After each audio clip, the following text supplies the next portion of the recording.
ওগো মা তুমি এই ধরনের শ্রেষ্ঠ নেয়ামত, তোমারই পদতলে রয়েছে জান্নাত। সুবহানাল্লাহ পড়ো।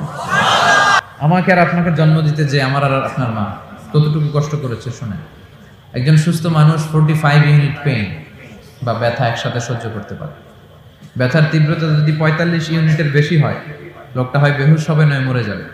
কিন্তু আমাকে আর আপনাকে যখন আমার মা জন্ম দিয়েছিল তখন তারা 57 ইউনিট প্লাস ব্যথা সহ্য করেছে, যেটা কোনো সড়ক দুর্ঘটনায় আপনার দেহের 20টা হাড় বা হাড্ডি একসাথে টাস টাস করে ভেঙে গেলে যত ব্যথা তার চেয়ে বেশি ব্যথা। বিষ্ণু বলেছেন লাউ কাতা'তা জিলদাক, তোমার চামড়া কেটেও যদি মায়ের পায়ের জুতা বানিয়ে দাও এক ঢোক দুধের শুধু আদায় হবে মায়ের এক ধার দুধের দাম কাটিয়া গায়ের চাম, পাপস বানাইলেও ঋণের শোধ হবে না, এমন দরদি হবে কেউ হবে না আমার মা।